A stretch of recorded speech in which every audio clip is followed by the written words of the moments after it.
Hey, we're live. Fucking ladies and gentlemen, welcome to another episode of One Last Track. We're talking about the Paragon of Man, Smoke It Fairy Tales Part 3 that ended Wednesday. And tonight we're talking to the voice of Correa in the third book, a few other people in the second and the first book. And I'm going to pronounce his name Cavicious because I can do it. I'm going to do it exactly one time. So when I fuck it up the rest forever, you know that I can, and it's a fucking stylistic choice. Yes, you can. So yeah, no, as Tripp said, for those of you who've seen me on here before, I am, as it says below my name, I am basically Tripp's VO utility knife. He has fucking, he can throw it. What's with the touch of the tism thing? That is a fucking unsubscribe fucking. I can't do the blood thing. Yeah.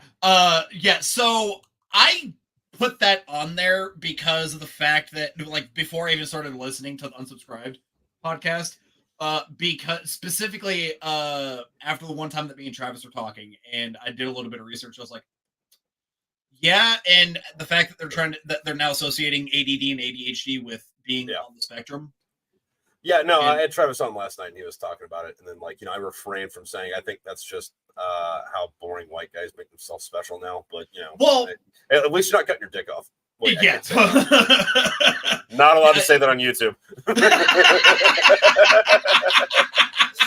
At least not within the first 30 seconds. Mm-hmm.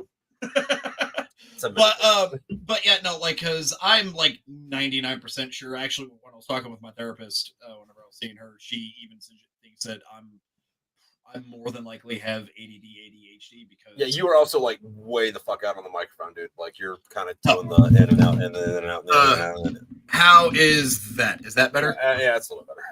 Yeah, no, I might fucking throw the. You gotta point the microphone at your face. Like, it is like pretend the microphone is a shotgun and and you're a really big Nirvana fan.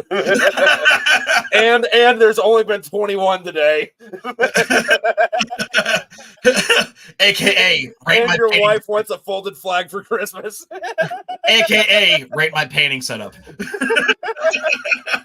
Yeah.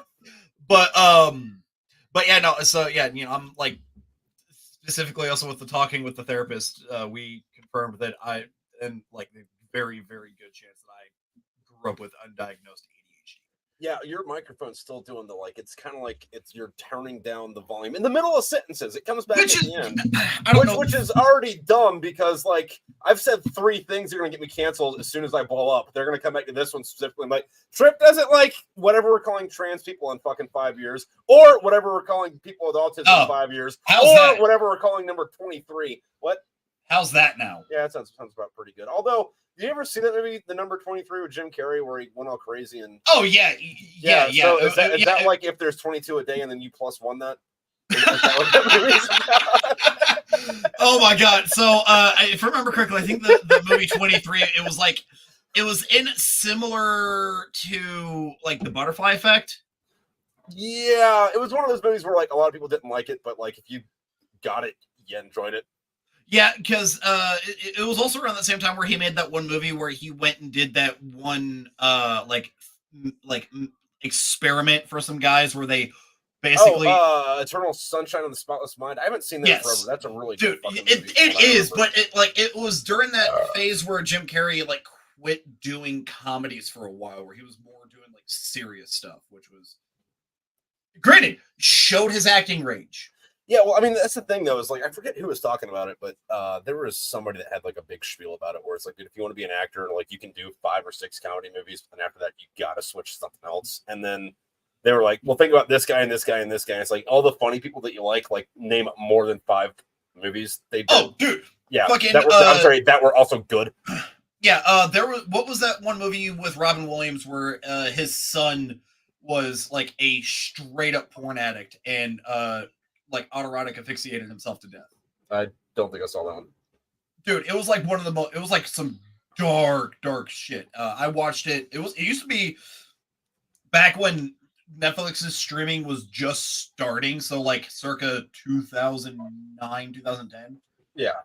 And it was one of those movies that was on there. It was weird, and it was the first non-comedy movie with Robin Williams that I was ever exposed to, and I was just like, Yeah, I think the only one I saw was 1 Hour Photo, where he played the photo. Yeah. Oh, dude, guy, no. and he was a fucking creep.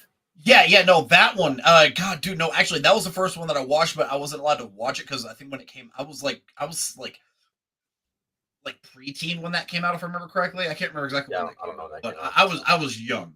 But yeah, no, where he was like envisioning himself as like the uncle to that family and everything like that, but then he was like straight up batshit. Yeah, and also, if I remember right, in that movie, he was a big fan of Evangelion. So I was like, oh, yep, cool. See, that's what you get for not liking Gundam, you fucking Evangelion watching. No, that's what you get for not liking Gundam or Macross. Mm-hmm. Yeah, 1 Hour Photo. But 1 Hour Pro, fight me, bro. What's up, dude? Yeah, but also, as you know, and I showed you the receipt from it, but I am still waiting to hear back from the Fat Electrician, since I did mail him the first war chest out of the war crate that I ordered from you. Yeah, I fully expect to never have anything ever come of that, because like I had this idea like right when my first book came out. I was like, I'm gonna mail this to everyone I know. One fucking person read that when I did that. So and I was a sergeant in the Marine Corps when that book came out, and I had money to fucking spend because I'd been in for 10 years and wasn't married, and decided I'm gonna use this whole paycheck buying books and mailing it to people. And only one fucking person fucking read it and said anything about it. And it was Diane. So like we're friends now. Yeah, dude, I am legitimately gonna spam the shit out of him. Yeah, and then he's never gonna read it out of spite because you really piss out of him. Dude, honestly, I might go ahead if I can find it. The worst thing is though, is like I can't even suggest what you should do, because like, okay, so John Lennon, right? Oh God, yeah. Okay, so Catcher in the Rye, dude. I was Chapman did that thing, and he was like, "Man, I really like this book, Catcher in the Rye." Fucking, maybe you should play some solitaire. Oh no, like, because the fact that the Catcher in the Rye has been held as the main reason for 2 assassinations. Yeah, and like I hate reading that book, but like I love that book exists. I just kind of wish that South Park was a little more kill John Lennon. Premonition-y about it. It's like, I gotta go kill the Kardashians. Why? Because I read Catcher in the Rye. No. It was Scrody Scrody McBurgerballs. Yeah. Kill all phonies. Yeah, apparently though, like Mark David Chapman had like a whole list of people that he was going to schwack. He just only got around to John Lennon. Yeah, which fine enough. Like, imagine there's no more whatever. Yeah, imagine not beating your wife as soon as you get home from work, you piece of shit. Like, oh yeah, you're going to sit around and talk about how like fucking capitalism's evil and like no one should have any possessions. By the way, I drive my Rolls Royce that I have custom painted with like finger paints to this fucking mansion in the fucking hills. Like, dude, fuck you. Yeah, but no, since I already mailed one, I already got the first, since I ordered the war crate, I was like, I already owned books 7, 8, and 9. I was like, you know what? Nah, support the homie, get the war crate. And those things are a bitch to mail out, by the way. Oh yeah, I know. I don't know if you looked at the fucking post receipt on that. Oh dude, no, the flat rate box. It was just $20 for the not the fucking crate. No, the crate didn't have the receipt on it. Really? Like it didn't have the postage thing on it? Oh, okay. No, it didn't have the receipt on it. Oh yeah, no, because like every time I take one of those to the post office, like, hey, so this is $87. Like I charge them $100 for shipping. Like, okay, all right.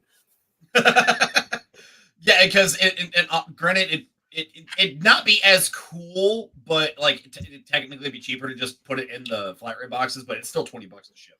Well, I mean the flat rate box. The regular can fits in the flat rate box. Yeah, I had to lay down sideways. Yeah, no, like that's why I can keep like the regular war chest. It's just the first 6 books. Yeah, or I guess the Mark II. That's just one of the individual chests. Yeah, but if you buy the crate, yeah, no, like that's why I can keep that at fucking $200, because like the books all together are fucking $15-$20 each, because I have to buy those. That's about $100 just in books, $20 for a fucking can. Stickers and postcards and that patch and shit, you buy that in bulk, so that's kind of negligible. $20 in shipping, $5 for me to fucking take it to the post office, and then Uncle Sam gets his cut. So yeah.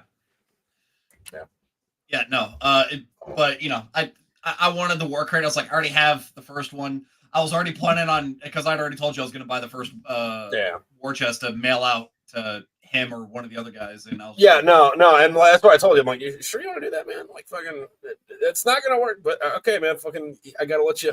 You're a ballerina. I gotta let you fly. Wait, you're a penguin. I gotta let you fly. I'm a peacock. You gotta let me fly. Fucking great movie.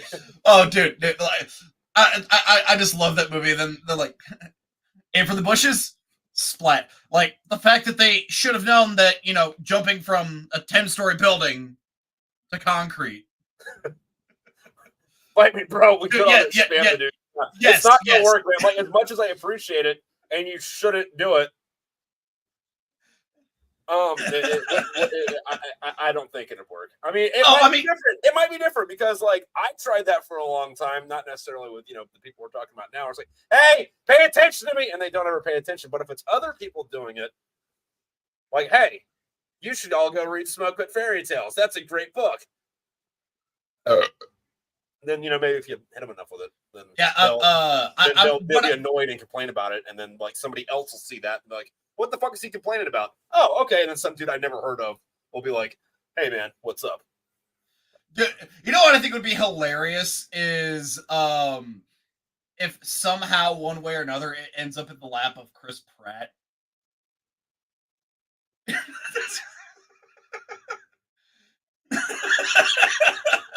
I mean, let's be fair. He is technically the modern age fucking Brad Pitt. Let's be fair. So anyway, when they were shooting The Matrix, the chick that played Trinity was reading Atlas Shrugged, and the director was like, "What are you reading? Let me borrow that book. I'm gonna make this a movie." Tom Hanks, yay! Oh, yeah, no, fucking. I just wanted to change the subject because I don't hate Chris Pratt, but like he's a little bit too flavor of the week for me, because like you don't hear about Chris Pratt for 2 years, and then he's in like 10 things in January, and then like you can't get away from him for like kind of like Pedro Pascal. Like I like Pedro Pascal, but he only ever shows up in 15 fucking things at a time. It's like good for you. I'm glad your career is doing great. God, I need something besides Diet Coke. Just spread it out. Yeah. But now what would have been awesome though would be if fucking I don't know, and we need a time machine for this, but if say there was a Trump rally or something, and he was doing signatures, and somebody was like, "Hey, Donald Trump, can you sign my copy of Smoke Pit Fairy Tales?" And then someone takes a shot at him, and the bullet is stopped by the book, and instead of going fight, he goes with my book. That would have been cool. I wouldn't even put a vote for the guy. That'd be fucking awesome, dude. That would have been fantastic if he was up there on the podium with the book in his hand. I should probably Photoshop that in there. And then like when he wipes his fucking face, and then all of a sudden his blood is on the book.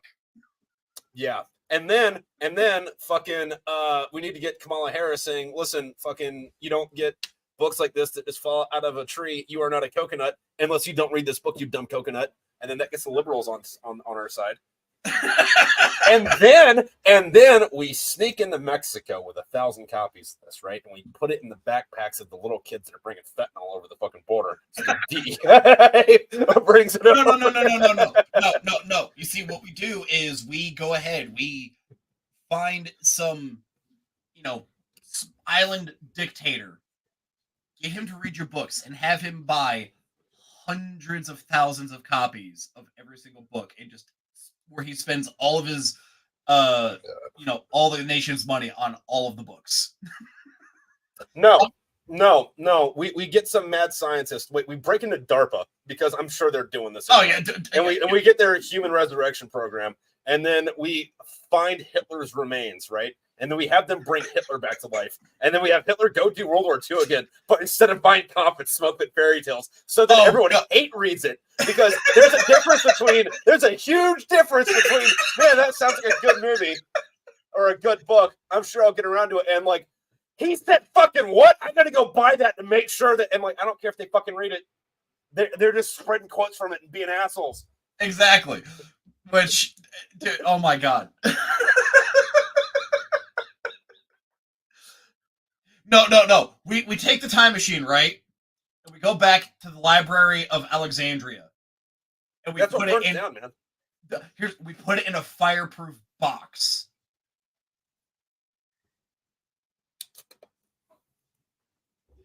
It is the only surviving book from the Library of Alexandria. Better idea. Okay, so we get a time machine and we go back and we tape a bunch of these things to Julius Caesar's body. So when Senate tries to stab him to death, it's all stopped by this book, and they have no idea what the fuck it means because it's written in English, and that's not going to be a language for 1,500 years. But when the archaeologists dig it up, they're like, "Oh yeah, so the first world dictator got saved by this book." He has no idea what it means, but there's just a bunch of different copies of the Smoke Pit Fairy Tales, book one specifically. Yeah. No. Also, we have to go back to when King Tut was getting put into his tomb and stash like a copy of each book in his tomb. So, I saw this cartoon once. I can't find it again, but it was like a little 3-panel comic that was in a like Sunday newspaper from like way back in the day. It's like way before memes. Like I think I was in high school when I saw this. But there's these archaeologists or paleontologists, or whatever, and they're digging up a T-Rex. And then like they go up to its hand and it's got a rosary, and they're like, "Oh God, we can't let anybody see this." They do a little bit more. It's wearing a swastika armband, and they just start burying it again. Gear Grinder 25, replace the earliest biblical text with your book. Yes. Mm-hmm. Yeah. But we just gotta start a religion. Wait, no, that's what fucking Scientology is. Like L. Ron Hubbard was like one of the most prolific fucking science fiction authors of all time. This is true. We don't need a time machine. We just need. So what I'm hearing is magic underwear and cookies. So no, what I'm hearing is that we're going to be going to Florida and taking over the Scientology bill. Are they in Florida? Yeah, they're in Florida. Okay, I don't know a whole lot about them. I've watched a couple of docs, but it's mostly been they're crazy. Let me get out of here. Like the King of Queens.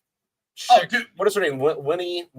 She had a weird name. It's like Yeah. She escaped, and basically she's blacklisted from Hollywood and everything like that. But also, whenever you see people trying to convince these younger kids to not go there, and then they just get shoved back inside by the and the fact that they'll walk around in sailor uniforms and basically like start writing tickets to people.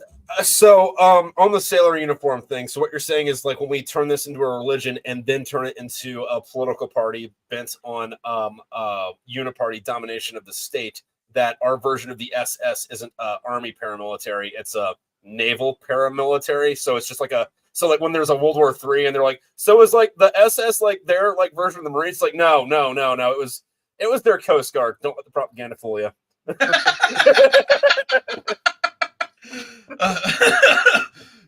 Wearing like the like a 1960s era fucking Marine dress blues. No, the fucking Cracker Jacks. Oh yeah, like the Navy's fucking like caper thing, which reminded me of something else. I don't know how I got down this brain rabbit hole, but fucking dude, we went through all of the fucking holes and we're about to go through a fucking other one because fucking I was thinking the other day, it was like, hey man, fucking I haven't seen a sexy nurse in a while, and then I was like, you know what, I don't think I've seen somebody dressed up like the nurse outfit in real life. But I have seen some chicks with big boobs and scrubs. Does that count? Is that what a fucking hot nurse is now? Like you don't get the little fucking hat with the red cross on it. Yeah, and then assless chaps in the middle of yes, assless chaps and a little Navy hat from the 40s. Gear Grinder. Oh wait! Can't forget the little like sash around the neck either. Yeah. Fucking handkerchief, neckerchief.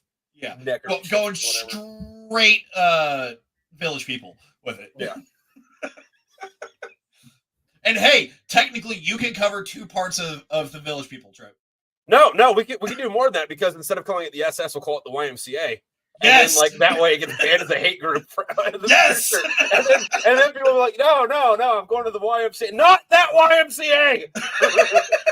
Wait, so do you mean the gym, the paramilitary, the workout song, or like the Auschwitz people? And then the best part is that the only people that will be getting that would be in trouble with that would be those that would be like the global elite. Yeah, fucking this is the podcast they're gonna come back to, like whenever I get big enough and they need to cancel me. Like they're gonna pull so many quotes straight out of this. They're like, hey, this guy said the YMCA is literal Nazis. No, you see, basically what's gonna happen is that basically, well, we're both on trial for fucking crimes against humanity. Dude, I love the one meme where it's talking about how, like, you know, it's the distant future of like 2036 and like all the fucking like shit's been outlawed, like you're not allowed to be a Christian or a white dude or like even like straight. Everyone self-identifies as like brands of Doritos. I am Cool Ranch and this is my story. Dirty Mike and the boys. Oh, dude, no, one of my favorite ones is like the year is 2055.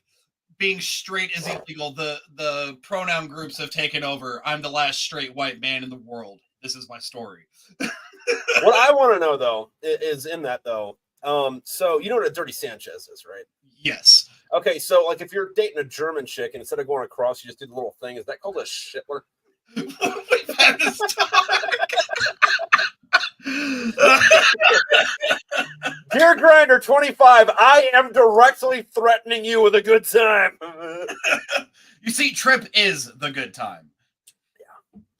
Which those of you at home that just stumble upon this and haven't read the Smoke Fairy Tale series, you should go read them because the books are about this ridiculous. That we're doing the audiobooks now. It's not just me boringly reading it into the microphone like this. There's like a full fucking cast. It's more like an audio drama or an audio play. And this week where I'm talking to my voice actors because the last chapter of the third book dropped Wednesday, and Matt Kepskavish is the show. Wait. Isn't that the guy that runs the Scientologist church? No. Yes. We'll come back to that. You know too much. he plays one or two of the characters in the Paragon of Man. He plays the character Correa, and he was a handful of jumbly guys in the first. Yeah, I voiced like a few off characters aside from Correa, but it was mainly Correa in book 3, as well as in book 2 as well. It was mainly Correa and a few other. Yeah. But yeah, no, like when you brought up the thing about isn't that the name of the guy that runs the church? Is that the guy the name of the runs of Scientology? Somebody needs to consult the wizard. Someone in the fucking god damn it! I don't know how to Google that. What leader of Scientology? Oh, that's Miscavige. Never mind. Yeah, it's some weird, not real name. What kind of name is Miscavige anyway? Is that like miscarriage, but like for a dude? Russian, maybe? I don't fucking know. I mean, because yours is Greek, right? Lithuanian. Oh, really? Kepskavish is fucking Lithuanian? Oh, yep. Yeah, no, I would have thrown that in the fucking Aristotelian Chipotle fucking crowd, but well, with how it's technically pronounced in Lithuania is Kupsakavish. That sounds more Greek. Like not gay Greek, but like, you know, fucking like I don't know how to spell, and I'm going to translate it wrong Greek because like everything they bring over from like, oh, this is how they pronounce it in Greek. It's like, then why'd you spell it like that? Like, Euros. I had a problem when I read the Odyssey for the first time because Odysseus's wife's name is Penelope, but I never heard it. I only read it, and I thought her name was Penelope because Penelope should end with an EY, or in the year of our Lord Jesus Christ 2024, it should be spelled PENELOPEIGH. So when they fucking make a Zoomer translation of Smoke with Fairy Tales, that's how they're going to spell it. I don't want to start taking 45 caliber aspirin. You only need to take it once. No, I'm going to get a fucking, I'm going to get the Dr. Frankenstein guy and a fucking necromancer, and I'm going to do it 22 times a day. Okay, so what I'm hearing is that on our time traveling escapades, we're going to stop and pick up Victor von Frankenstein on the way. Yeah. Which is funny because, like, you know, there's that like argument about like, oh, no, fucking the monster didn't have a name. It was Dr. It's Frankenstein's monster. Yeah. Except for, did you read the fucking book? Victor Frankenstein was the monster. Exactly. Also, he wasn't a doctor. He was a fucking grad student. Like, he did that during spring break, and he was, I don't know if he was drunk or not, but, I mean, come on. He was German. Back then, it was or very dangerous to drink Dutch non-alcohol alcohol. He was from one of those like weird countries that like is part of Germany now, but doesn't actually exist anymore. But they probably spoke. I think he was from Austria. It was like Austria, Transylvania area kind of thing. Yeah. Yeah, a lot of Maybe those it's like Czech. weird stories came out from that area. Dracula. Well, the reason a lot of them came from that area, well, I mean, like Dracula came from Transylvania because it was based on a real guy, and there's kind of like a weird thing with fucking the actual Dracula, where on our side of the lake, we kind of see him as this horror movie guy, but over there they see him as a national hero that stopped Islam from coming into fucking Europe. But the other thing with that is we kind of forgot about it because what happened in the 30s and 40s, but before a certain event in time, Germany was like the center of like literature and art and music and shit. Yep. So like a lot of people would like go to Germany to like hang out because like, oh dude, I don't like England or France or Spain or Italy where I'm from. I'm gonna go hang out in Germany for a bit. Go hang out with Bach or Beethoven or. But you'd think that they would have had better fucking beer. Oh yeah, dude, fucking Hefeweizen's fucking terrible. Oh yeah, dude, it is. I would rather drink Bud Light over Hefeweizen. I would hold on real quick. Gear Grinder 25. Yes, you were absolutely correct. The entire book was fucking about his humor as being his downfall, and the monster was the victim of it. But yeah, no, I would rather fucking drink Bud Light off of Dylan Mulvaney's fucking dick than drink Hefeweizen in fucking Germany because, like, A, it's bad beer, and B, it's room temperature. Like, well, no, it's warmer so you can taste it. It's like, no. Out of all the beer that needs to be cold, it's that. Yeah. Like I've had people look at me weird. He said as he drank a Yingling. Here's the thing, though. Yingling is probably the only good German-style beer. Yeah, but it's American, so yeah. But like I've had people look at me weird whenever I drink Guinness room temperature. And actually, that's not accurate either because fucking like lager in general is a German style-ish beer. Budweiser, I think, is modeled after a Czech beer, and Czech's just like not Germany, kind of like how Austria's not Germany, but it's like, yeah, dude, there's an awful lot of Nazis from there for being not Germany. And if you look at it, like all the batshit crazy Nazis weren't actually German; they were fucking Austrians. Yeah, like the vast majority of the SS were from fucking Austria. Yeah, I mean, not to let Germany off the hook because fuck them, but like I don't want to not let Austria off the hook.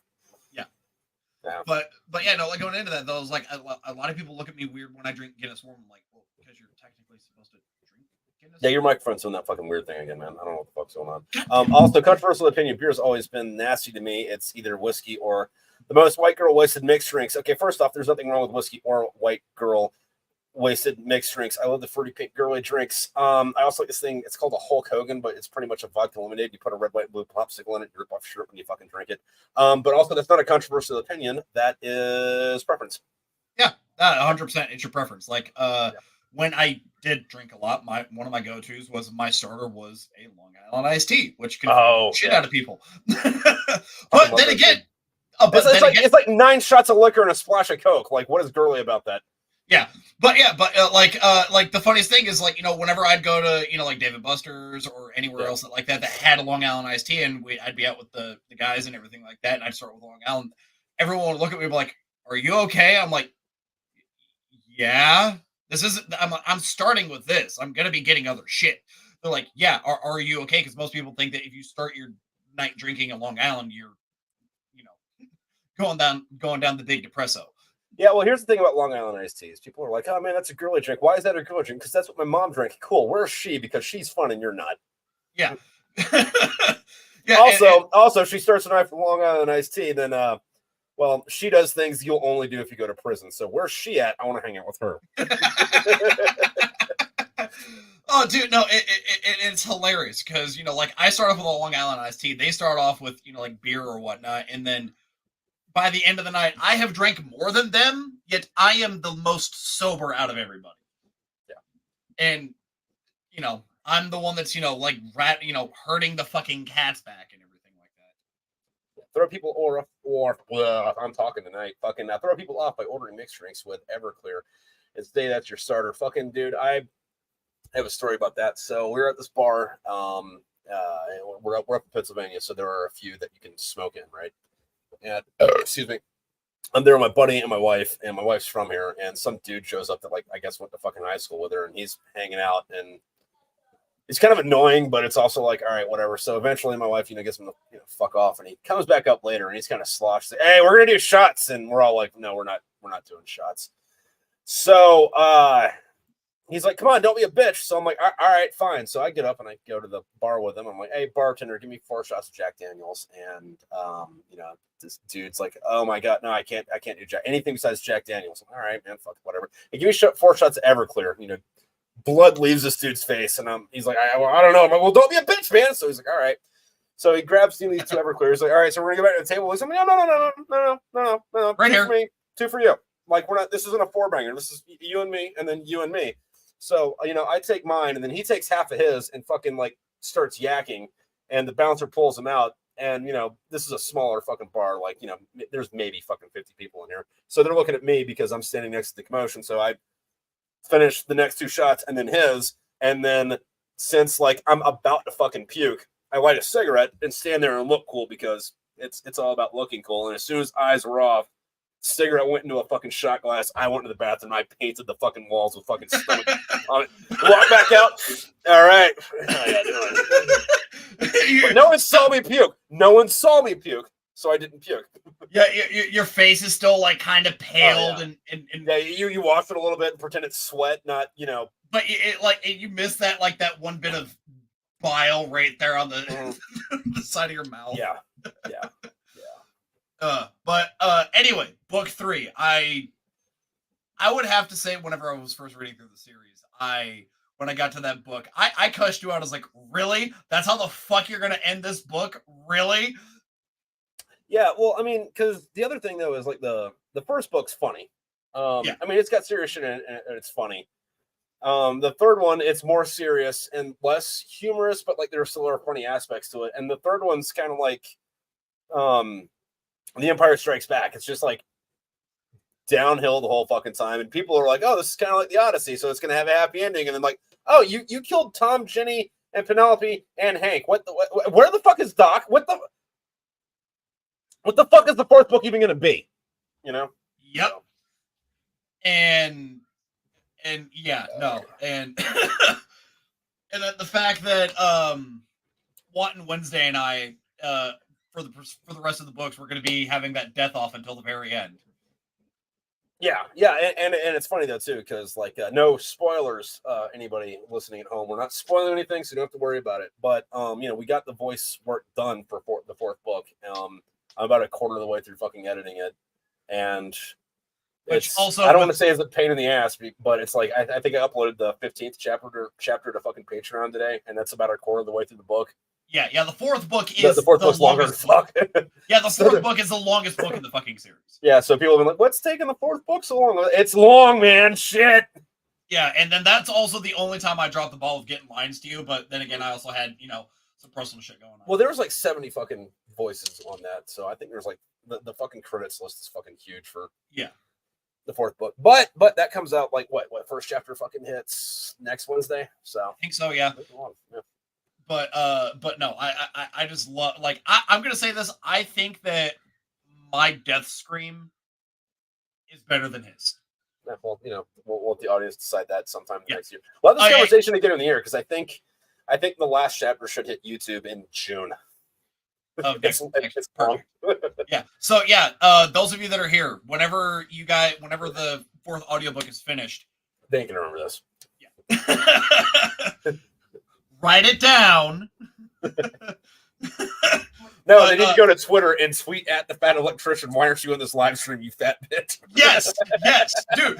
If he ends up, don't do that. If he ends up reading it and loves it, if we can get him in for one of the later books for a voice actor, that would be fantastic. That'd be fun. No, I'm not gonna happen. Fucking, and if it does, I bet you $50 fucking what'll happen is me and he'll become friends in 20 years because we met at a random fucking party somewhere. Yep. Yeah. Like if anything, that's how that would happen. Like, yeah, it is very hard to make friends on the fucking internet if one of them's already like not you. Famous. Yeah. But yeah, no. And the funny thing is that like their fucking unsubscribed house is up there in fucking San Antonio. Yeah, that's not too far away from you. Yeah, it's like wait, no, that's the well, I'm not. It's on the internet where you live, but yeah.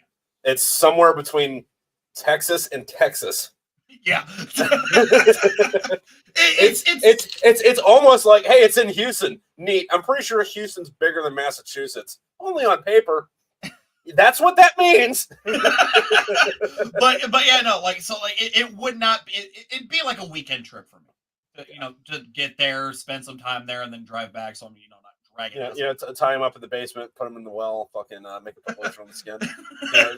Dress around with your wiener tucked back. You know, your precious. And then the only form of entertainment that I'm sending down to him, it isn't Hustlers or Playboys. It's Smoke Me Fairy Tales. No, it's fucking Auto Traders because you're fucking Joe Dirt in it.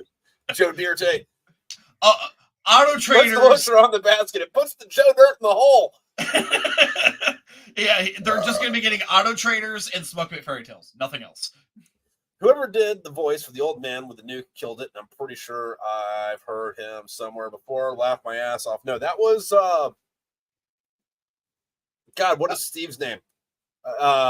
He's got the Wanton Wednesday podcast. His name is Steve Augustin. I think I'm talking to him Monday or Tuesday next week.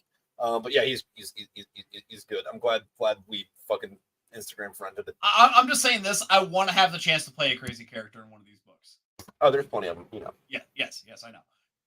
Granted, to be fair, I I already know one character I'm going to be voicing for a very specific fucking reason. Yeah, and they are technically but yeah, no, I honestly had a blast because Correa was like the one character I got to play that wasn't just a one-off compared to books 1 and because he was in a little bit of the fucking second book, and he had a bigger role in the third book. Because he was there till the fucking storm after they got through the Panama Canal. Yeah. He made it all the way until the fucking all y'all side characters are out, bitch. Yep. And but yeah, then aside from that, it was the other sergeant that was with Hank at the non-combat side in the first book. Raynor. Yeah, Raynor was also one that was also a bit of a longer character. Yeah, but and the rest of them were just like fucking one-shot guys that were only in. Yeah, and I think, and then I did Cantut for a few, for the 2 times that he was around in the first book. Yeah, and then of course the douchebag naval medical officer in Norfolk. Yeah. You guys are in there.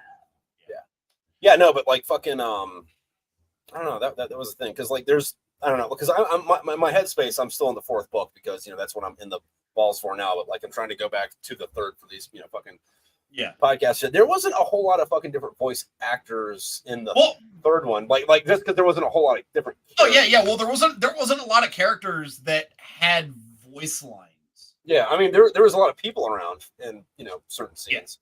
But even very then, few only 2 people or 3 were talking. talking. Fucking talk. Yeah. Yeah, it was mainly Hank, Correa, Doc, Fowler, and then fucking it switched over to being Penelope, Jenny, and Tom. Yeah. And then because once they left that that Norse village, it was just them for a while, and then they got to the island where they stayed through the winter, and then they got to the U.S. and everything like that. And once they got to the Panama Canal, shit went south. And then after the storm, all the other side characters were gone, and then it went back to Penelope, Ginny. Yeah, which is funny because the was it the Scottish ladies? Fucking one of them was an American, but the other 2 voice actors were both English. And it's like, all right, I need you to just talk shit on England as Scots for a bit. Like, all right, whatever. Fucking but what was it? Stephanie Murdoch, she played, I think, Amelia. I liked her voice, and then fucking Diane fucking absolutely goddamn killed it with Aya. But then again, Diane technically already fits that role because she's from northern UK, almost Scotland, right? No, dude, she's in London, man. Okay. And then fucking, I think I don't know exactly what her fucking history is. I know I haven't talked to her about it, but she talks about it in one of her specials. But where she's from, I think, is their version of, I don't want to say Alabama, the South. But yeah, I think it's somewhere southern coast. I don't think she's like their version of a Yankee. Although, to be fair, in the eyes of the Brits, the Scots are technically the South. No. Fucking the Welsh are the South. Wait, no. The French are the French, and beer. Yeah, beer. Oh, dude, one of these days, whenever you do one of these, if I get the chance, I want to hop on and I just want to fucking just talk with Diane. I think that'd be fucking awesome. One of these days, we should do like where it like I'm thinking probably closer to the end of, I'd say probably the first half of the series. Yeah. Yeah, like start fucking doubling people up and shit. Although fucking with these things like this, if you get more than like 2 people in there, like you can stretch it to 3, but anything more than that, and it just becomes a fucking jumbled mess, and then it's like a shitty Zoom meeting, and half the people are just kind of like playing with their phones, waiting for something to happen. Waiting for their turn to talk. Yeah, like I got a couple, not a couple, but fucking some like group chat things that I'm in where we do a fucking FaceTime once a month. And like, even if it's just 4 people, it's like somebody's always just kind of twiddling their thumbs, like, "Oh, you mean let like you guys talk?" You mean like whenever we were playing D&D? I mean that's one of them, but like there's other ones where it's like we're doing it because we're friends and catching up, but it's just like 2 people fucking talking, and everybody else like I don't know cleaning their garage or some shit. Yeah, so. Dude. Honestly, so remember how Travis Vaughn told me for that like getaway in October? I doubt I'm going to be able to get to that this year. Yeah. I'll probably have, although to be fair, he's also not going to be able to make it this year from what he told Well, me. I don't think you're supposed to talk about that on the internet either. You might accidentally cap yourself a couple times in the back of the head and get rid of the gun. Yeah. Like you might get sacrificed to Moloch at Bohemian Grove for that. Hey, all I'm gonna say is that yes, I will end up as the sacrifice, but I'm not gonna be the only sacrifice. I'll just leave it at that. Yeah, that shit. That's one of those like fucking I don't know. Put another quarter in the fucking Alex Jones's right jar. I'm sorry, but the fact that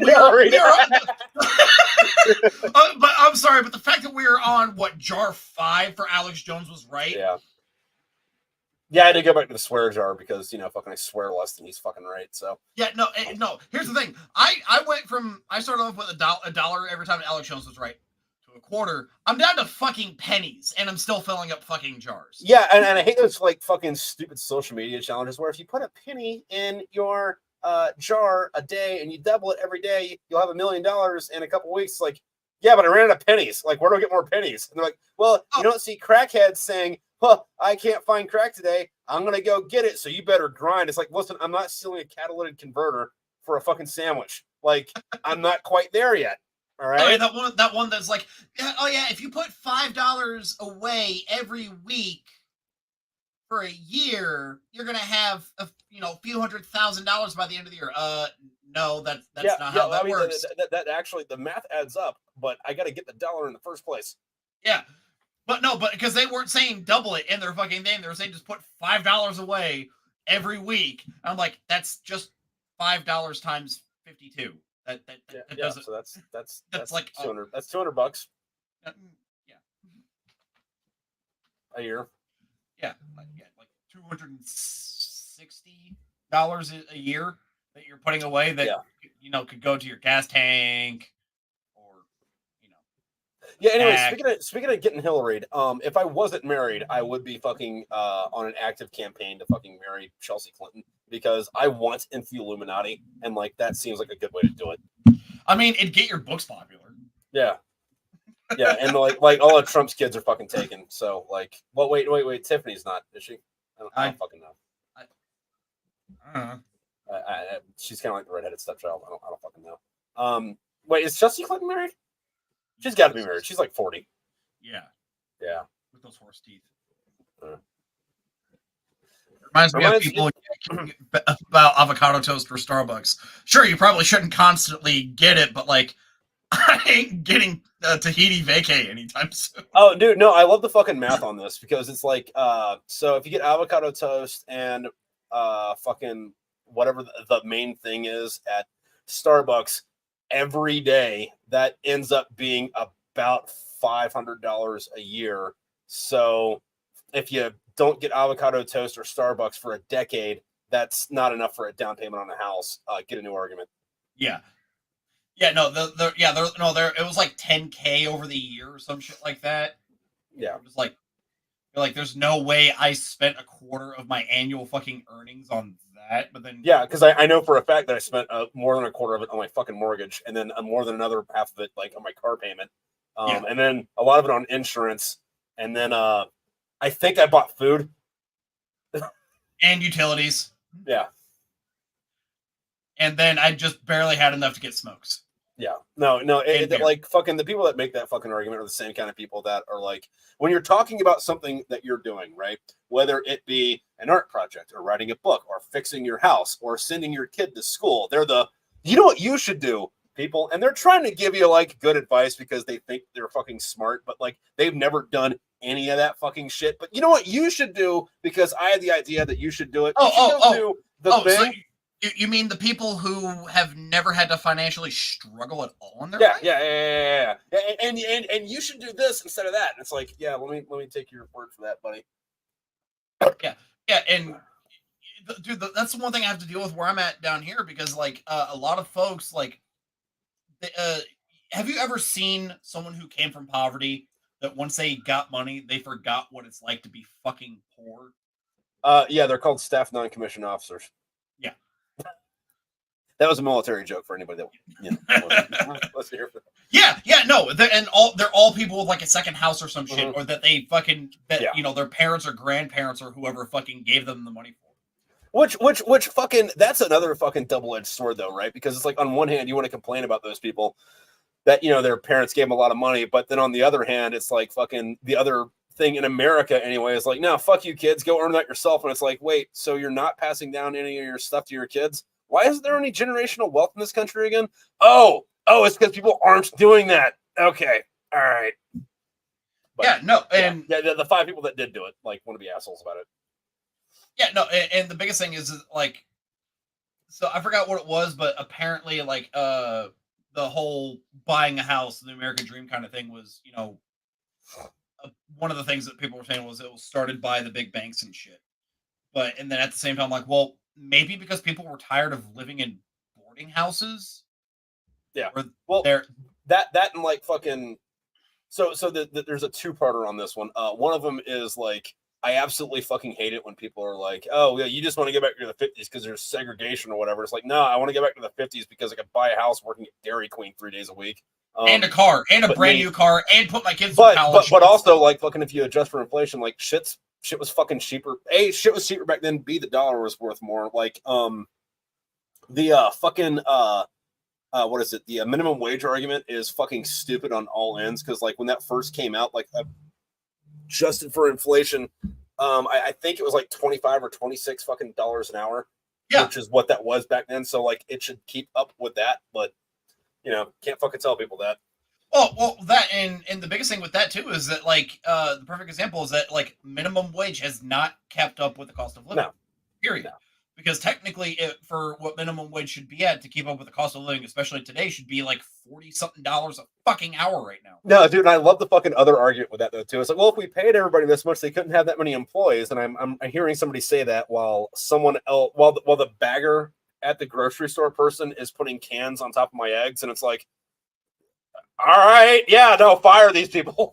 No, like a perfect example is that today at fucking work we had also guy... if I'm advocating for this when I get canceled, what does this make me? Because I'm already doing for everything I'm getting fucking canceled for already in this podcast. Does this make me a communist or a free range capitalist, or is this like make me a national socialist, or is this some like weird fucking like it's not Kenya-ish, it's Keynesian thing. I don't know. Anarcho-capitalist?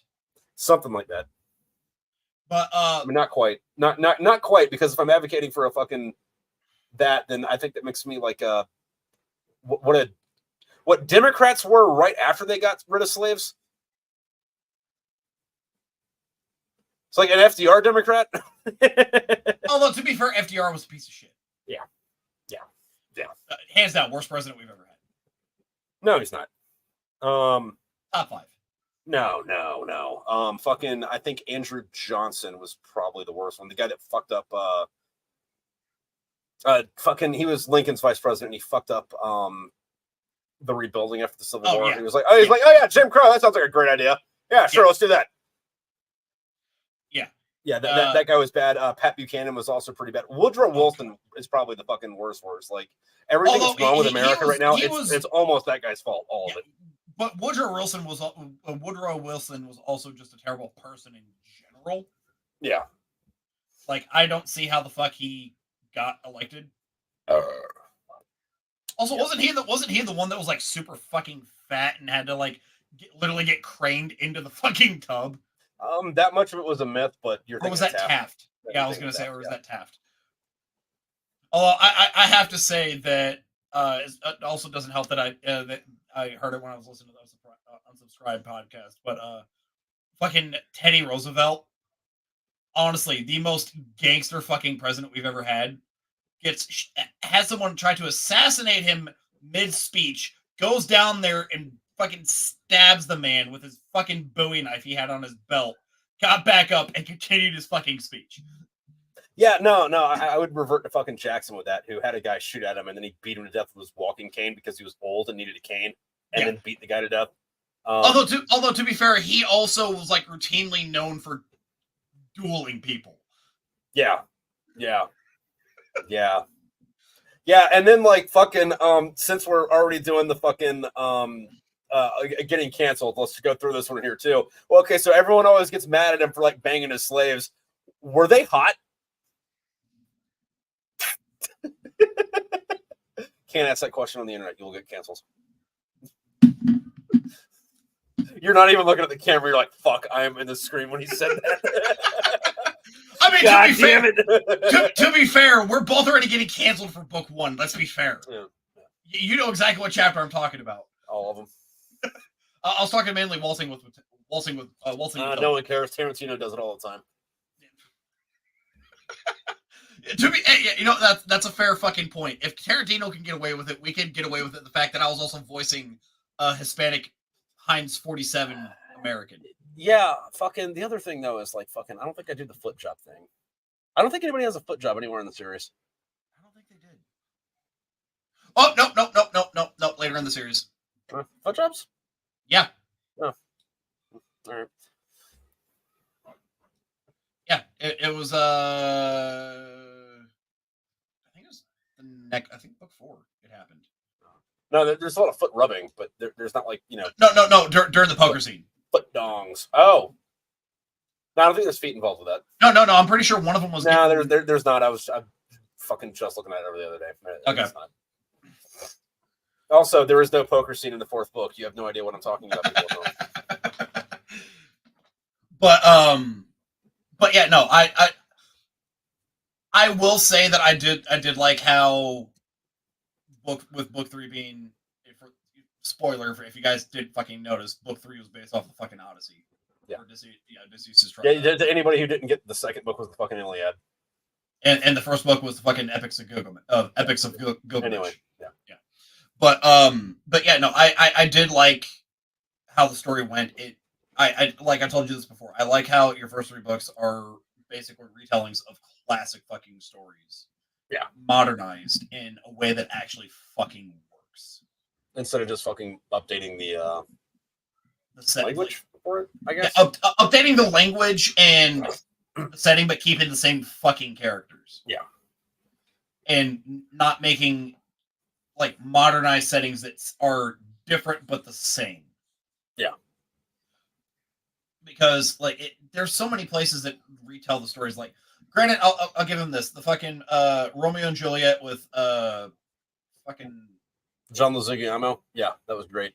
Well, I was gonna say the one with Leonardo DiCaprio. Yeah, John Leguizamo played Tybalt in that. Yeah, and Jamie Kennedy played fuck. I'm not big on Romeo and Juliet. I don't know what characters' names, but Jamie Kennedy was in that.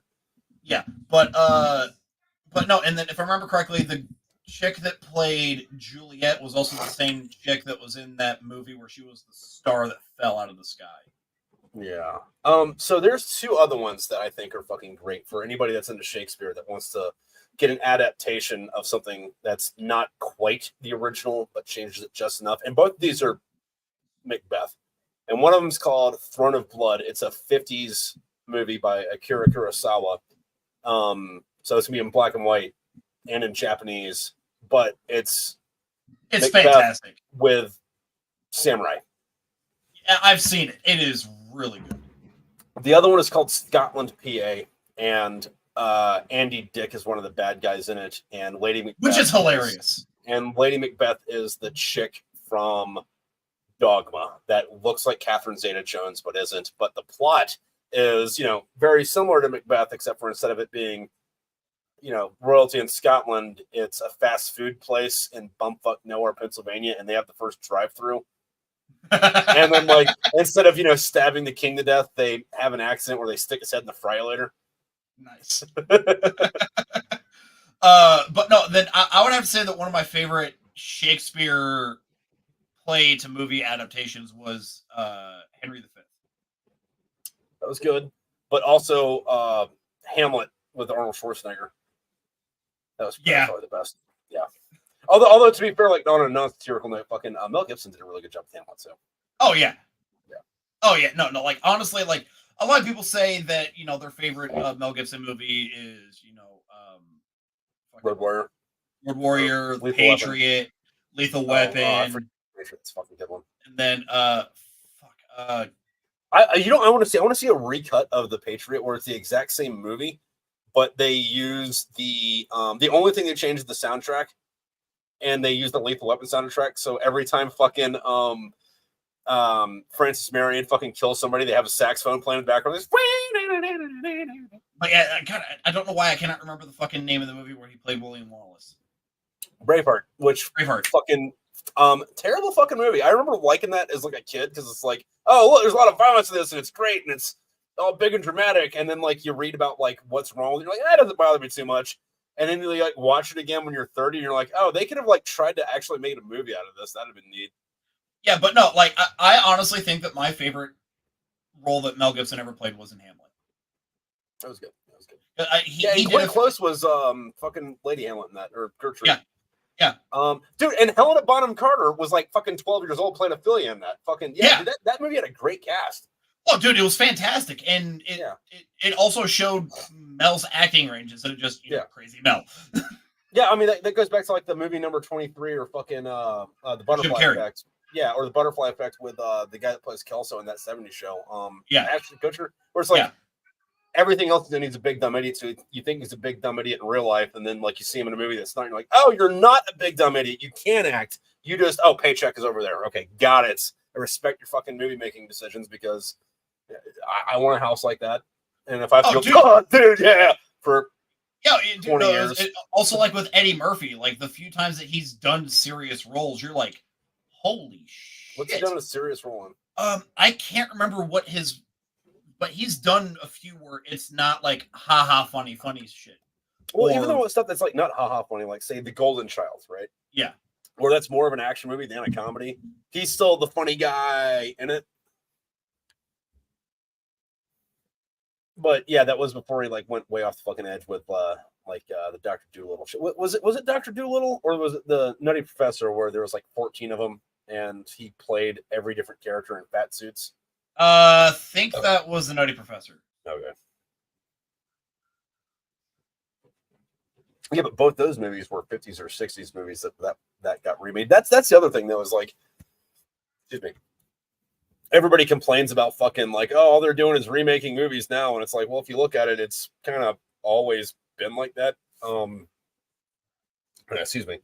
You just notice it a lot more now because you are old enough to remember the original ones back from like when they came out, whatever. But like, like the Nutty Professor and Dr. Dolittle were movies from the 50s or 60s. Fucking Little Shop of Horrors, the fucking Rick Moranis thing, that was a 50s movie, wasn't a musical originally. Yeah. The Wizard of Oz, the one that we know, I think that's like the third or fourth time they made that movie. Yeah. Like fucking Star Wars is an unofficial fucking remake. Yeah. They just put it in outer space instead of having samurai with it. Again, Hidden Fortress, Akira Kurosawa, starring Toshiro Mifune. Great fucking movie. But Yeah. Let's and then see. instead of R2D2 and C3PO being robots, they were just like the peasants. Yeah. So a couple of his serious roles, he was the movie Mr. Church. Yeah, I didn't see that. Metro. Didn't see that. No, The Best Defense was more of a fun Paul Blart movie. Mall Cop. He was in Whiteface. He was also in King of Queens in Whiteface. He goes by the name. Wait, that's not Kevin Smith. Life.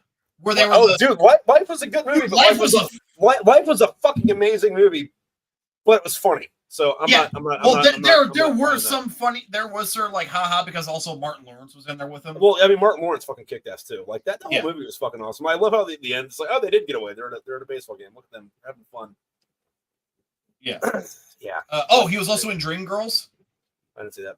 Yeah, it was like kind of like a more love kind of thing where it was kind of like Temptations era style thing where he was a singer. Yeah, no, fucking a few other ones that are like untypecast on that though. Two of them I want to talk about specifically are Clint Eastwood, not normal roles. One of them is Any Which Way But Lose, where it's kind of like, all right, so you're kind of just a regular Clint Eastwood character, but you got an orangutan. Huh? Oh God. Which I enjoyed that. And the other one was The Beguiled, where he was a Civil War soldier. He got hurt, ended up at this fucking house getting nursed to death. Not nursed to death. Actually nursed to death. Nursed back to health by 6 or 8 women that lived in this house alone. And it kind of becomes like a harem for a bit. And then they kill him. Yeah. Yeah. But yeah. So. And then no, there have been a few folks that like, cause I honestly am not a fan of people being typecast. Like, I mean, it happens. It happens, but at the same time, like that's why you see a lot of them once they've made it big, then they start pursuing the passion projects. Do you know one that like took me off guard? Did you ever see Maggie? Maybe. Okay, so it's a Schwarzenegger movie, right? Yes. And it's a depressing as fuck drama. And what happens is right before the movie started, his like it takes place at the ass end of the zombie apocalypse, and his daughter just got bit by a zombie, but like there's still like we're starting to rebuild society, so there's like, you know, cops in hospitals and like Walmarts and shit again, and he's just got to babysit his daughter until she turns, and that's the movie.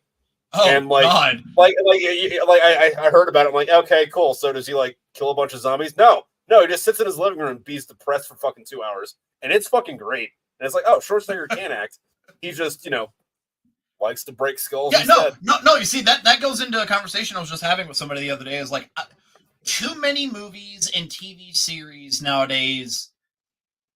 Like every single one of them ends with a happy ending.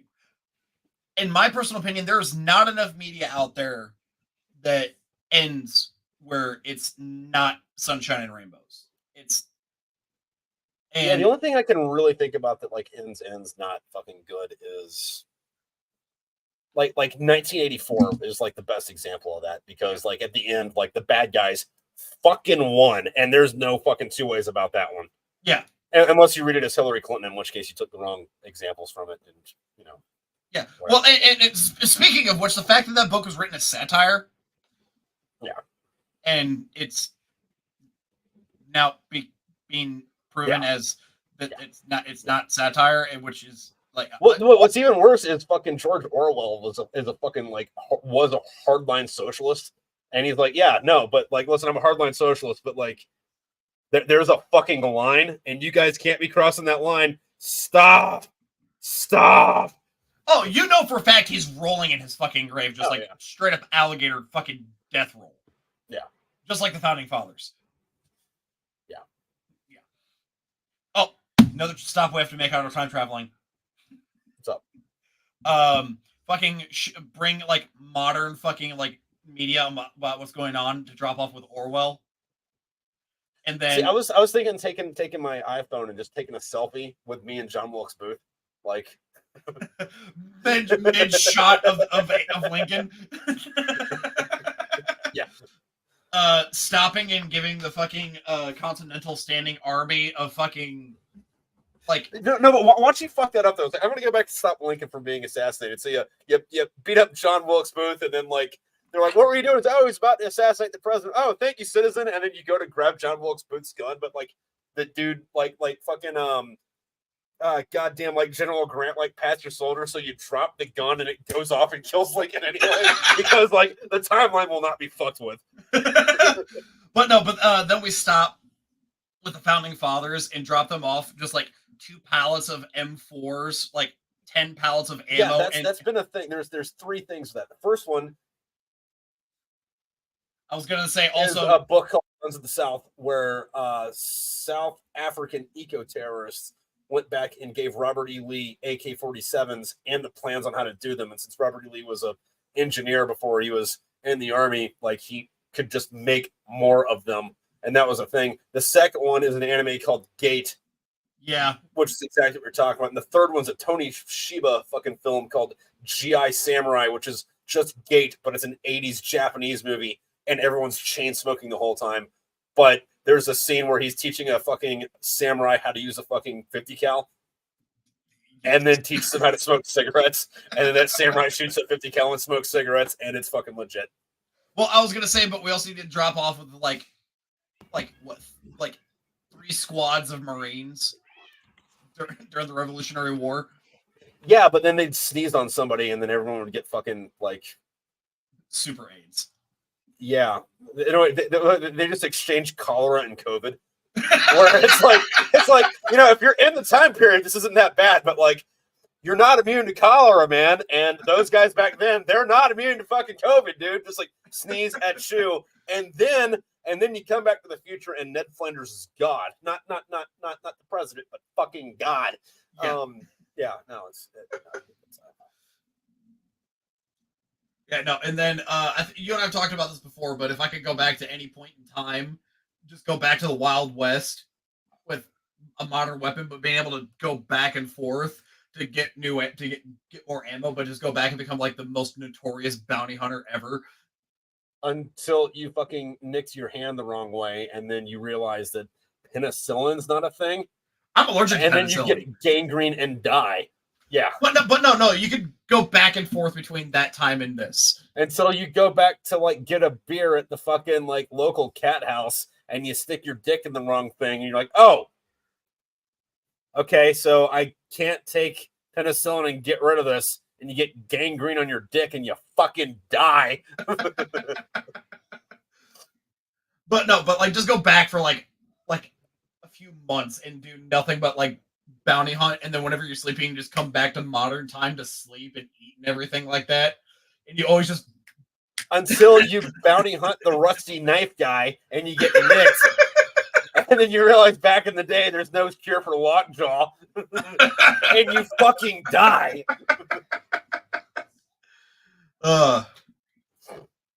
I do think it's hilarious how over the past like 6 years, the thing of everyone saying Caesar was right is hilarious, because not when you look back at it, in all actuality, he was actually like trying to move things into a better area and basically take the power away from basically the centralized government and give it back to the people. Yeah, he was trying to buy his way into power by, fucking so his thing was, since it was a democratic fucking society at the time, he was trying to, get everyone to, vote for him by instilling fucking government programs that subsidized houses and, gave people food for free that, the government took from farmers and just give to inner city people, and just said, hey, here's food. Sorry, if you don't live out in the city and you don't have a real job, please don't starve to death. Vote for me. Also, like, I know you're a fucking bum and you don't do anything for society. Here's your not Section 8 houses. Vote for me.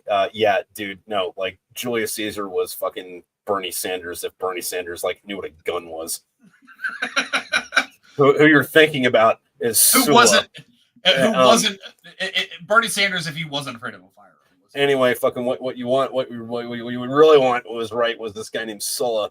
He was alive about 50 years before Julius Caesar. Like, they were alive at the same time, a little bit, but like, one was old, the other one was young, and back in the day, it was illegal to march an army into fucking Rome, which is, when people talk about Caesar crossing the Rubicon, that's what that was. Yeah. But Sula did that, and fucking Senate was like, "You can't do that." He's like, "Is there an army that's going to stop me?" And they're like, "No." So he killed everyone in the Senate, and then got held an election to get new senators. Said, "Hey, these are your rules. Don't break these rules, or I'll fucking kill you." And then he took his army and fucked off, and like spent the rest of his time hunting and drinking and shit. Yeah. Oh, he also had this thing called prescriptions, which were fucking great because the way they worked was like, it wouldn't be like, hey, the government's going to get you. It'd be like, hey, it's illegal for this guy to be a person. So if anybody else wants to take care of that, you're not going to get charged with anything because legally that's not a human being anymore. Yeah. But it was all political enemies and shit. It was fucking great. Yeah. And then, but then afterwards, he gave up his power and fucked off. Yeah. And then just for anyone who watches Count Dankula, that'll be, that's folks is what we call foreshadowing. Mm-hmm. Yeah, I don't watch a lot of that dude's fucking YouTube videos just because it's like I could take a little bit of it, but like he doesn't change anything up at fuck all. I do love him on Twitter though, just because it's like anytime a British politician says anything, he's like, "You tried to put me in jail over a fucking meme. You insert something I'm not allowed to say, or YouTube will shut this fucking down." Yeah. Yeah. Oh, because the UK basically made it a crime to offend people on the internet. Yeah. The funniest thing was I saw one where somebody posted something in response to one of the British police posts on like Twitter or something like that, and then they're like, "We need your address. We're gonna come see you." And he goes, "Okay, yeah, go ahead. We won in 1776. We'll because they didn't look into who posted a response to them." Yeah. It was Thanks, fantastic. George Orwell. But anyway, back into the books. Yes. I did love how you basically, specifically when Odysseus gets back and his wife is doing the whole thing with the bow, how you basically made it as an M4 with the M14, and the fact that none of them knew anything about guns, which, for those of you who don't know, the M14 is actually fairly easy to disassemble and put back to fucking together. Unless you've never seen a fucking gun before, in which case it's the worst fucking puzzle you've ever fucking seen. Because like, what is step one? You pull the fucking trigger assembly fucking group out. It's like, why the fuck would anyone think to do that if you didn't? It's like, it's a lot like in mythology where it's like you can't ever get to this island unless you've been there before, and then it's like, but if I haven't been there before, how'd they get there the first time? Fucking exactly. Yeah, exactly. Step one, you have to pull the trigger assembly out. Yeah. And then you have to then you take the charging handle off. Yeah. Then you take the bolt out. Then you take the guide rod for the fucking spring and the spring out.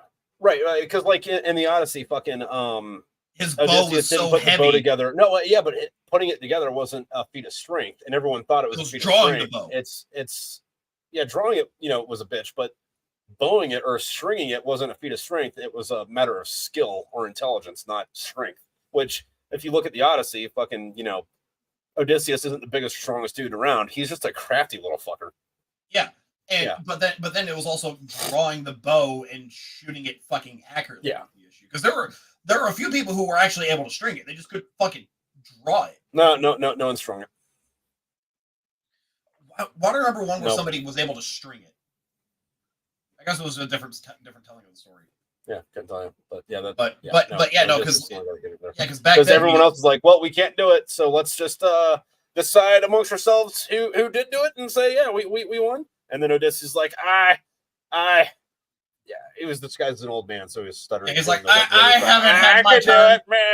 But then also something that I didn't do, but the Odyssey did, was he was butt ass naked, dick slapping people while he did it. Like, he wasn't grabbing his schlong and slapping him in the face with it, but he was waving it around, going, "I'm doing the would you fuck me on, fuck me, fuck you, fuck you, fuck you." But yeah, no, like, and then the one thing that a lot of people don't realize about from the Trials of Odysseus was that I did like how you used the Scots as the sirens, basically. Or was that more of the Norse Island? No, so like the last Brigonians would have been the Frostgooks, and then Because in the original story, no, and then in Scotland, that would have been Cersei, and the way I had a fucking thing with this, which for people watching at home, the video I do with Diane Spencer is gonna be great talking about this, just because of the fuckery with this. So, the mom's name, Aya Kirk, is how we ended up doing it. The thing, fucking, I never wrote these books with the intention on having to fucking do the audiobook or figure out how this fucking shit's pronounced. But Kirk is how you pronounce Cersei, in the Greek thing. Like, it's another one of those Penelopes thing, but like everyone just decided, go with Cersei. But in Old Greek, it's Kirk. And then Ea, EEA or whatever, that was the name of Cersei's island. So, Ea Kirk or Ea Cersei. Yeah. But I was talking to Diane about like, hey, how do we pronounce this? And I Googled it. It's like, okay, so this is pronounced All right, yeah, we're just gonna go with Aya on this. Yeah, let's go with Aya on this. But yeah, no, because I remember in the Trials of Odysseus how he was stuck on the siren with So the way I got it around that was fucking Hank just had a nightmare, and that was that chick that was like eating him in a nightmare. Fair. Someone might call it a premonition because can't talk about that. Because someone else has a very similar dream later. But yeah, no, I really liked how the book went, and then also I loved how whenever they were going past New York, and then everyone's like, wait, specifically with Correa, how the fuck do you know that's Correa? He goes, because I'm fucking from there, assholes. Yeah. Which fucking, I don't know. That's one of those things that, like, looking back on it now, it's like, fucking, I understand why I wrote that, and like, I'm really glad that I wrote the books that I did when I wrote them, because I couldn't write them again now. Like, so, like, I couldn't write Smoke with Fairy Tales now if I wanted to from scratch, just because I'm not as pissed off about shit. And I remember, like, when I was doing the audiobook for the first one, I was talking to Dan a lot about it. And I hadn't read the book in a long time. I was like, man, I was fucking angry about some shit when I wrote this. He's like, oh, dude, you were still in the fucking Marine He's like, weren't you on deployment when you wrote this? Oh yeah, nope, that explains a lot. Okay, got it. But like going back to like shit like that, like where they're passing fucking New York, and Correa's looking at the city that's destroyed where he's from. It's like, okay, well, there isn't a Marine Corps anymore. Are you guys gonna get off and drop Correa off, or like maybe go explore a bit, or like why don't you write that trip? Like that kind of shit. Well, but then the fact that you're when they're going past it, and basically New York is a fucking. I mean, it's like crater too, but also. I mean, like there was also some of that fucking later when Hank and Penelope and Tom and Jenny are like, hey, where are we going? And they're like, hey, we're going to go back to Virginia because like that's where your family's from. It's like, yeah, that was like right next to a Navy base. That's probably also a crater. But in hindsight, it should have been like, oh, they should that was on the beach in Virginia. They should have checked it out, I guess. Yeah. I don't know. But they also never made it that far, to be fair. They went from Canada to New York to the Panama. Oh, yeah. They did. Yeah. Although that's one of those other things. Because like it's hinted at. It's never outright stated, but like you can go get context clues where like Hank's from Virginia Beach. Yeah. Yeah. Which right down the road from fucking Norfolk. Yeah. Which that would have been a crater.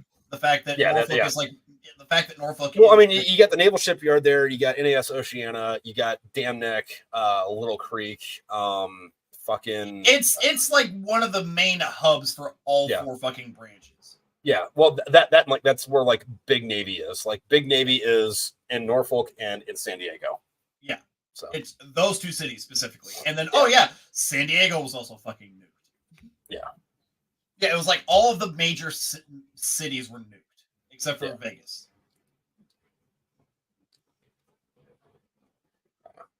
But yeah. But no, I do think it's funny how in that book, how basically as they're running, they get attacked by those one guys, and then Hank just, straight up John Wicks those guys when they're in the woods. Well, I mean, you think about it, fucking. The bandits in my head anyway, fucking in that kind of scenario would just be kind of street thugs, right? Like more or 100%. Less. Like I have very little fucking idea of who the fuck else they'd even be. Because like any cops, anybody that knows how to do gun shit in California that's still alive is probably going to be a cop, and they're going to be doing the fucking Walking Dead thing. Or they're going to be a military dude that like fucked off. And Hank at this point fucking what? So he did 2 deployments to Afghanistan and then went to Iraq and then went to fucking fight in Russia and then got back from fucking Russia. Like, you probably shouldn't be fucking with that dude. Yeah. You know what I mean? And tell you the one plot point that I was always confused about was the bounty hunter. I was like, all of the people that were in that village knew who Hank was for the most part. Yeah. Because they were his fucking neighbors. Yeah.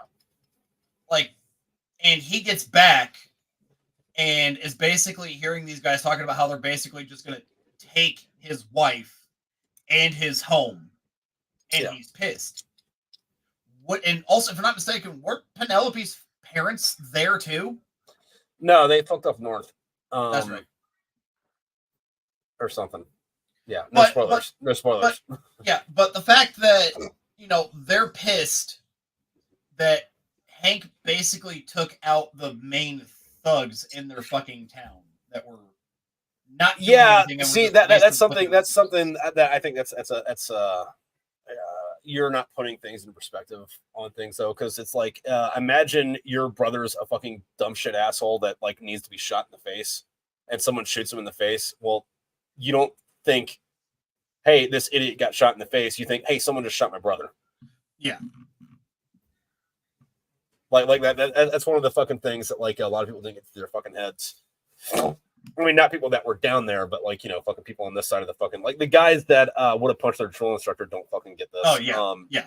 That like, oh well, you can't just, why don't you just go over to Afghan or Iraq or wherever and just like, fucking kill everybody that's doing, whatever wrong. And it's like, well, because what they're doing wrong, you can't summarily execute people for that, and if you do, that just makes their whole family mad. So you shoot one guy, now you have to kill 10 more. Yeah. So I mean, politics. But the biggest thing is like the fact that like the one area was like, okay, like I can get why they did, like a few of them would have done that, but the fact that these were also Hank's neighbors before he shipped out.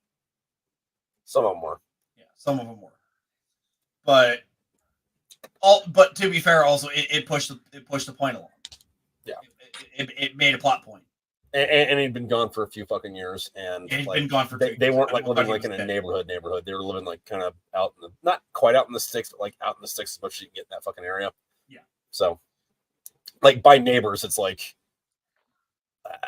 the guy you wave at on the way to work, but you don't have to talk to him. So I mean, and then you don't see that guy for fucking 3 years. The apocalypse happens, and then that dude's not showing up. Even if someone kind of looks like him, that guy ain't showing back up. Oh yeah, like I liked how a lot of folks that Hank remembered, aside from Tom, just gave him the side eye, and they were like, they gave him a questioning look, but then they're like, nah, it can't be, and then went back to what the fuck they were doing.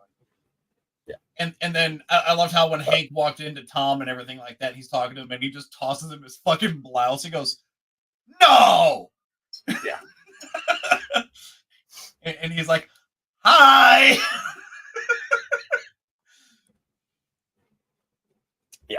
And then I just loved how basically when Hank's there doing hiding whenever Penelope announces what she's going to be doing the next day, and whenever when he's getting his stuff ready, and all of a sudden he looks there, and Tom had prepared him a few fully loaded mags for the M14, was just fantastic. Yeah, and it's funny too though, because like those are fucking like 30-minute round mags. And that's 7.62. That's not fucking 5.56. You don't have to fucking two to the chest, one in the head. You barn door people with those fucking things. Yeah. So. Like, and that's one of those things I fucking think's fucking hilarious, that people don't do the, hey, what's the point to the fucking conversation, where you'll hear doctors fucking talk about like, and I'm really not trying to get political. I'm just trying to fucking, talk about like hey, this is what's going on thing. But like, doctors will be like, hey, we got to get rid of AR-15s because, nowadays when somebody comes in with an AR-15, wound, they've been shot to all kinds of hell. It's like, yeah, they're destroyed because they got shot 40 fucking times with the thing, because you can't put someone down with a fucking 223 round. You have to shoot them 5 or 6 times. It's like, well, what happened before that? It's like, well, before that, people would get shot with a 30-06 and they come in just missing a limb. Oh, yeah, but you don't think about like the point two to that? Yeah, no, and then also most of the time when folks are coming in with these injuries from like 5.56, 2.23, Yeah. 9 times out of 10 they're coming in from like the inner city areas where they don't know how to fucking shoot, so Yeah, they're I literally mean, spraying and praying. yeah, which again is also part of the fucking like, hey, what's the are we looking at the part of the problem that I have to address, or are we looking at the actual fucking Problem. same problem or something, Yeah. which isn't ever the same thing, because it's like fucking just as an example, like one of them is, I know, like one of the citations, well, they do this in Europe, and I don't know if we're doing this anywhere here or not, if we're just like trying to pretend like it, where it's like, well, if you just like give someone somewhere safe to do heroin, they won't go, be fucking That's only walking on like the second that's street. only like cities like Portland and Seattle. Right. But no one ever asks, hey, what makes people want to sit around doing heroin all day?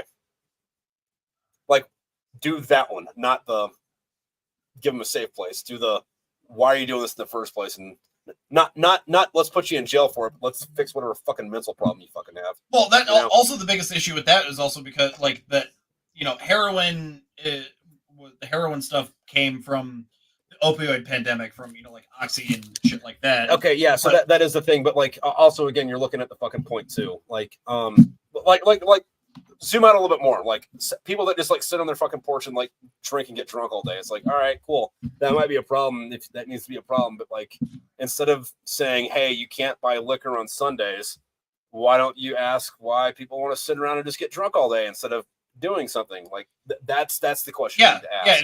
Yeah, or the part of the fucking problem you need to look at. Yeah, basically find the root cause of it. Not just put it out of everyone. Treating for fucking side effects. Yeah, but basically they're putting a Band-Aid on it instead of actually figuring out what the fucking problem is. Yeah, fucking blue lights in the bathrooms. Is that what that means for that? But fucking Fight Me Bro is saying that. But yeah, no, like fuck. Yeah, no, my brain fucking went completely off track. Yeah, no, but like one of the things is like 99% of the fucking like social problems that happen in America are we're looking at fucking side effect or the side effect to the side effect, not hey, what's the real actual issue with this?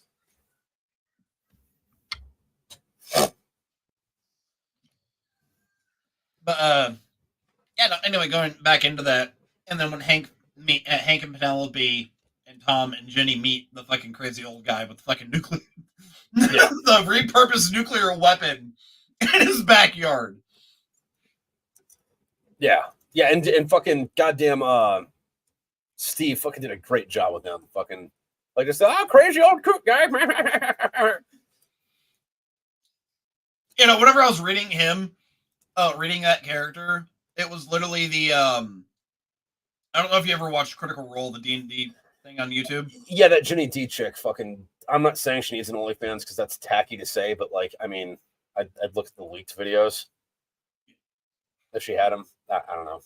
Can't cancel me for that one too. Like I've already done like the racist, transphobic, super capitalist, super socialist. I don't like monarchies or people that don't look like me. Cancel me for that too. I don't give a shit.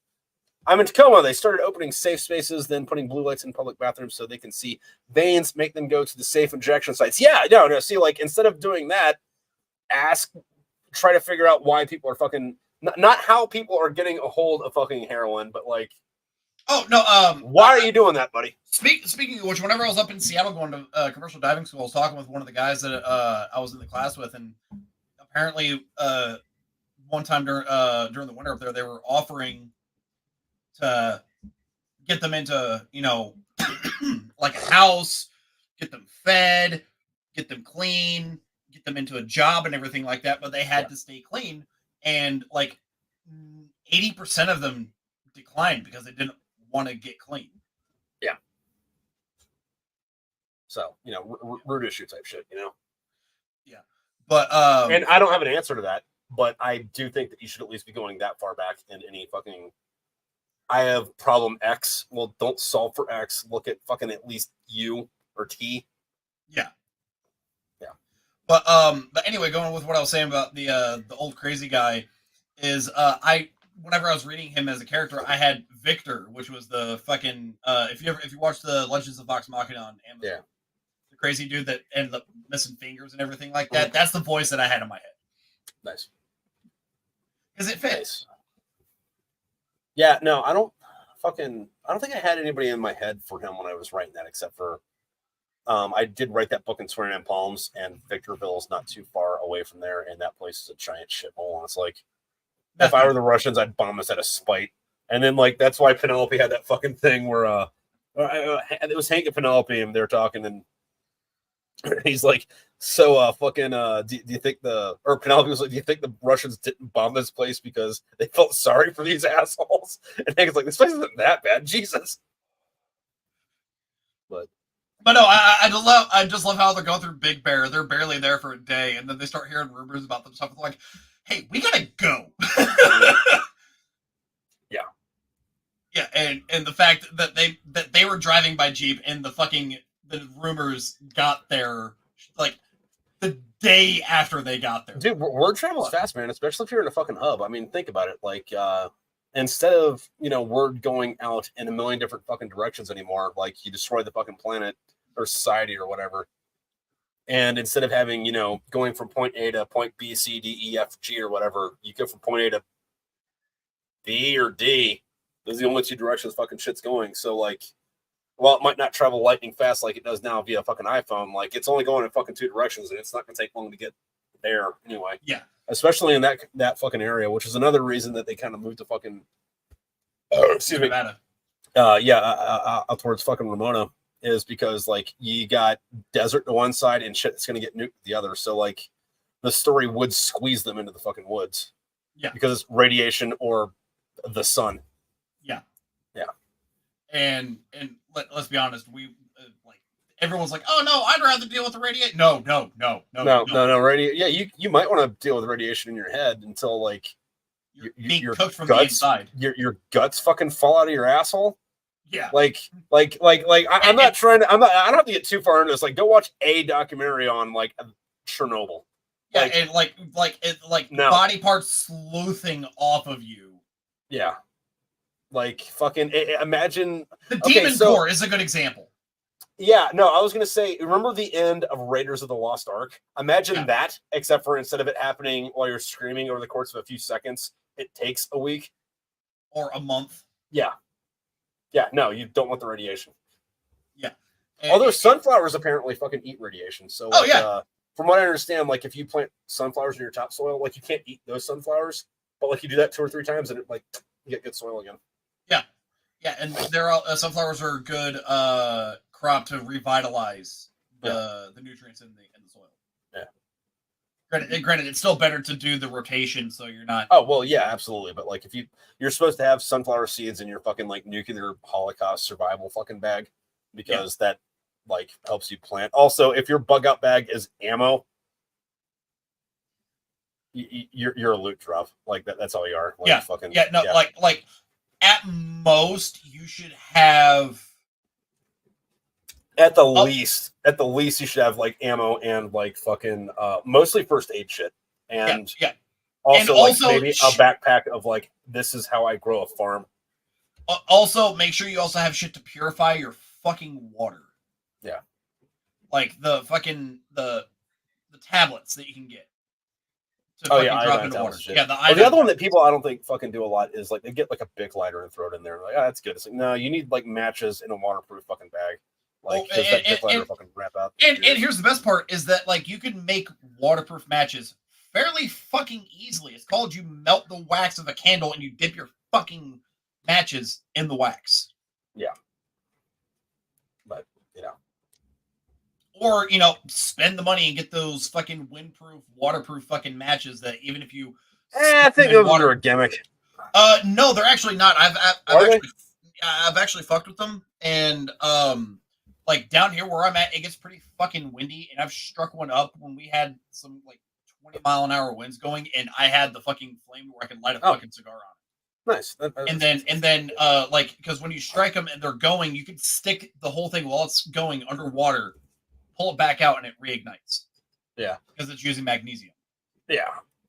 No, but that's one of those things, though, too, is, like, fucking, God damn it, when they're heading north, fucking, Tom and Jenny are in the back, like, box of fucking like pigs and chickens with them because like that's what actual fucking post-apocalyptic survival is. It's not the ammo you're taking with you. It's what are you going to eat in a year?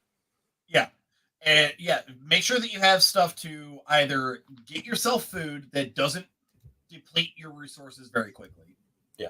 Make sure you have shit to purify your water if you don't know how to purify water without them.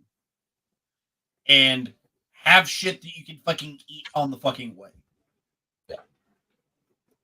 And, the one thing I've always told people is like, and if you don't have a way to bug out of where you're at, make sure you have shit there and have a way to fucking defend it, of course. But yeah, no, I can skip that one because like I live out in the woods. Like I have one neighbor, and then I think it's woods in at least 15 miles in any fucking direction. So my biggest problem is going to be after the bombs fall and I go out looking for deer, something calls my name in the woods, and it's like, no, it calls your name using your voice. Yeah, it's like,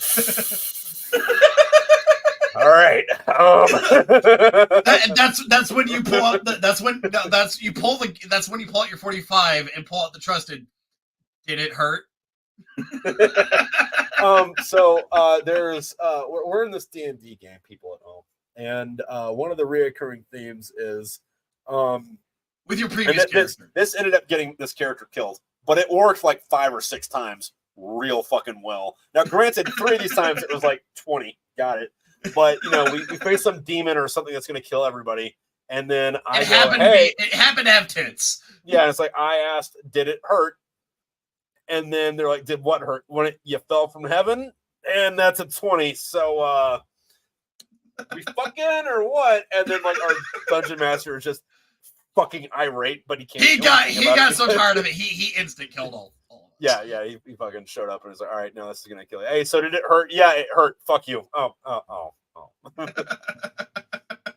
Yeah, with the last one, he was like, did it hurt? And the character just went, yes, it did. Now die. Yeah. Yeah. And then like fucking our whole party just kept getting pummeled into like the only thing you can do is like bring someone else back to life because we're all fucking dead. But it was so bad where I was like, so what are you doing with your turn? I'm groaning on the ground. I'm a Super Saiyan.